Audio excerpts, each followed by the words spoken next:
Welcome to the Queen's Court, where growth has a cost, where healing changes everything, and where the woman you're becoming requires you to let go of who you used to be.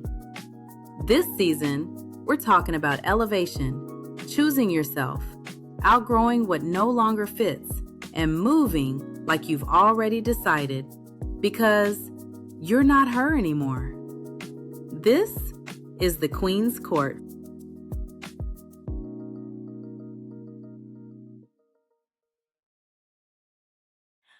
Welcome back to the Queen's Court, a space curated for women by women, where faith, sisterhood, and real conversations meet. I'm your host, Neicey Ford, and welcome to season 2.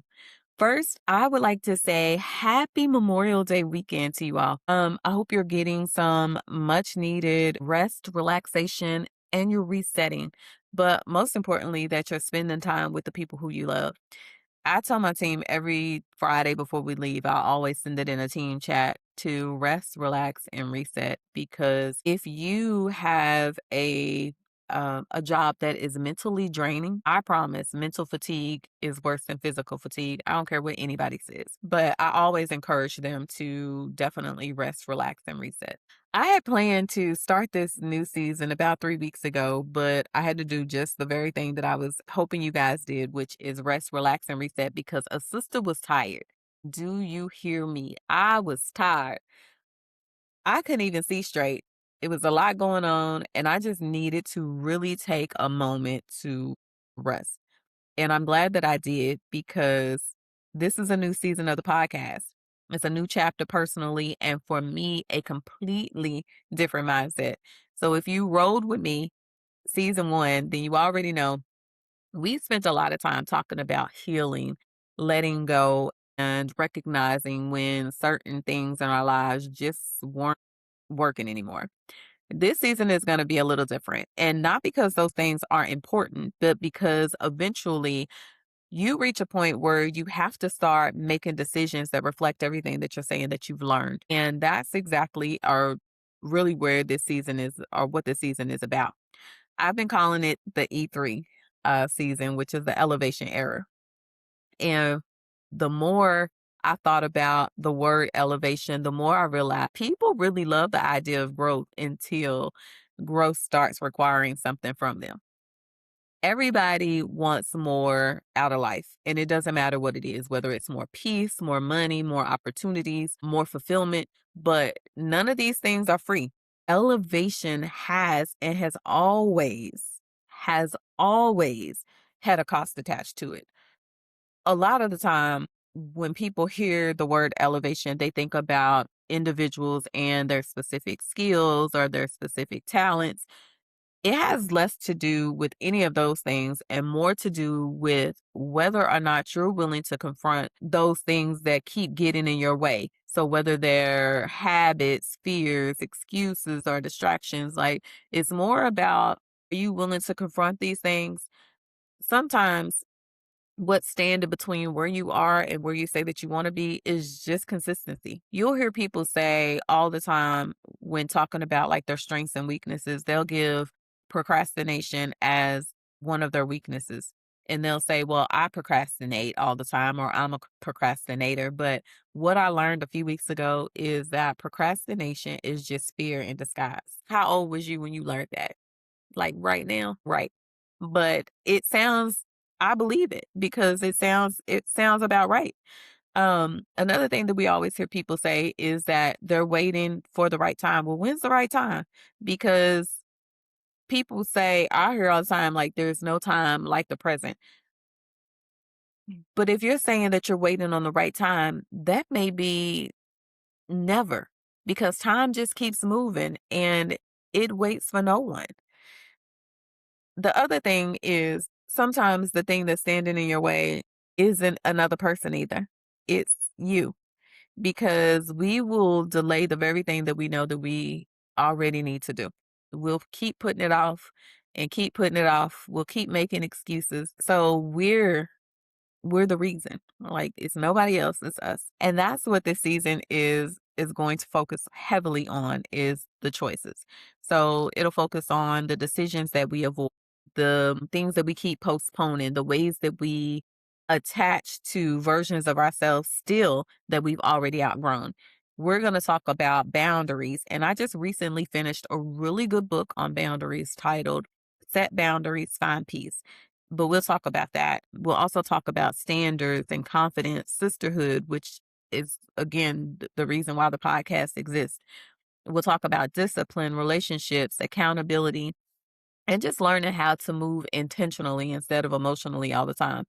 As women, we are emotional beings, so that might be easier said than done for some, but hopefully we can learn and grow together and find a balance, of how to move intentionally instead of emotionally. One thing that I definitely want us to normalize this season is women supporting women in a genuine way. I've seen a lot where it, I've seen a lot to where people support or women will support other women whom they call their friends. And it's like they do it as a performance, and nobody is secretly competing with anybody. And we don't need to pretend to celebrate each other publicly. Like, just do it and be genuine about it. So when I'm talking about women supporting women, I mean like real encouragement, a real community of sisters supporting one another, because that's why I created the platform and what I was hoping to accomplish with it. Another thing is another woman succeeding doesn't take anything away from you because there's enough out here for everybody. And honestly, life is already hard enough without us making it harder for one another. So this season, normalizing supporting women supporting women in a genuine way. What's interesting is that this season became very personal for me because, like I said, I wanted to record it about 3 weeks ago and I graduated, you guys. So I graduated from Simmons College of Kentucky, which is an HBCU here in Louisville, and became a first generation college graduate. 33 years after graduating high school. 33 years. I kid you not. But yes. And so that was a big feat for me when I think about all the years in between, because I started and would stop. I had kids. Well, first and foremost, my mom, again, she had passed. I had my youngest daughter or my oldest daughter. So the scholarship that I had gotten to attend the University of Kentucky, I wasn't able to attend because, again, life happened, but there was responsibilities, setbacks, delays, and seasons where finishing school just wasn't in reach, and honestly, I didn't know if I would ever return to it, but I did. And even when I stopped or stepped away for a little while, I never completely let it go because I tell people all the time, if I could be a professional student, I would be. That's how much I love learning. So, and I also tell people, the two things that I wanted to be when growing up was an author and a nurse. And a nurse mainly because my mom was sick and I was one of the primary caregivers for her. But I thrive in business. So I changed majors, went back to complete what I had started. And walking across that stage for me was more than just earning a degree. It reminded me of what could happen or can happen when you stop talking yourself out of your own future. Because when I walked across the stage at St. Stephen Church, I wasn't just thinking about the accomplishment itself. I was thinking about every version of me that could have quit and didn't because of those who were watching. And if I'm being completely honest, I was carrying my mama with me the whole time. So, yeah, it was personal. And that's why when I talk about elevation, I'm not talking about motivational quotes are things that just sound good online. And don't get me wrong, because I am the queen of motivation and I love a good motivational quote, but I'm not, we're not doing it just because it sounds good. I'm talking about what it looks like to keep moving forward towards something, even when life keeps interrupting the plan. A lot of people, when they hear the word elevation, they think it's just about going higher. But it's more than that. It's about deciding what you're willing to leave behind to get there. I've taken the liberty of writing down a few things that need to be left behind when you talk about elevation and going higher. So hope you got your notepads and are ready to write these. There's 6 things. So I'm going to give them to you one by one. The first thing is fear. Heard a really good acronym for fear years ago, and it has stayed with me since then. Fear is false evidence appearing real. I know. Simple. False evidence appearing real. Procrastination is number 2. And as we just talked about, procrastination is what? Fear in disguise. The third thing is comfort. Comfort Comfort is interesting to me because I always use the analogy of comfortable house shoes because we've worn them in. They fit perfectly, even with the holes and everything else in them. We not great throw these away because they're comfortable. But when we think about comfort, comfort will keep you in routines that no longer challenge you. It also makes excuses sound reasonable. But when you think about growth, growth usually asks something uncomfortable of you. And I always, as a believer, like I always think of when people sometimes say that God will place you in uncomfortable situations to move you because he knows that where you are, like you're comfortable where you are. And if nothing happens, or it's not a little shaken, then you're going to stay there. And maybe that's not where he intended for you to reside, or for your end destination to be. So, things will get uncomfortable and they will force you to make a change. And a lot of people, again, change is uncomfortable. A lot of us don't like change, but change is good and it's necessary. The fourth thing is old ways of thinking. This is important because you can't ask for growth while you're holding on to mindsets that were built around limitations. The old version of you that survived certain seasons of your life in the past may not be the version that's meant to lead you into your future season. So keep that in mind when you're thinking about things. And also be very careful about what you speak over into yourself. When they say that life and death lies in the power of the tongue, we can plant seeds of doubt in our minds, and those negative words or negative thoughts are what waters them and allows them to grow. And when you think about weeds, they typically stifle out the beautiful things that are blossoming.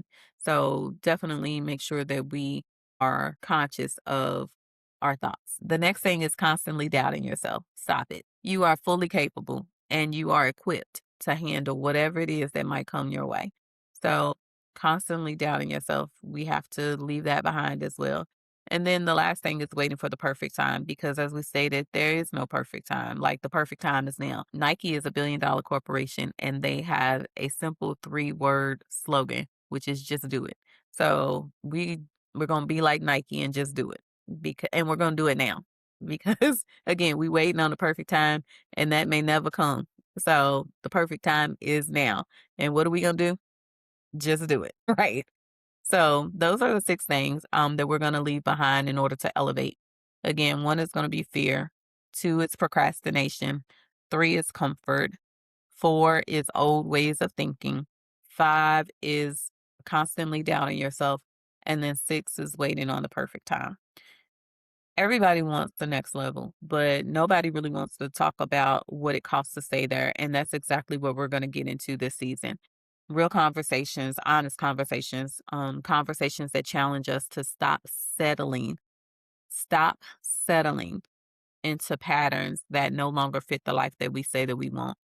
So wherever you are this season, sis, wherever this finds you, whether you're rebuilding, whether you're restarting, whether you're still healing, whether you're pivoting, or finally deciding to take yourself seriously, welcome. You're in the right space. So I want to thank you for joining me for the season 2 premiere of the Queen's Court.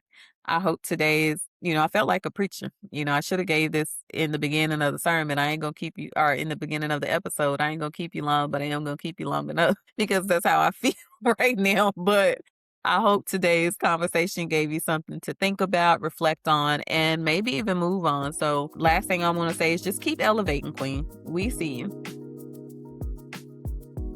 Thank you for spending time here in the Queen's Court. I hope today's conversation gave you something to think about, reflect on, and maybe even move on. Make sure you subscribe, share, and download so you never miss a moment. And until next time, keep choosing yourself, keep walking in purpose, and keep showing up for the life you say you want.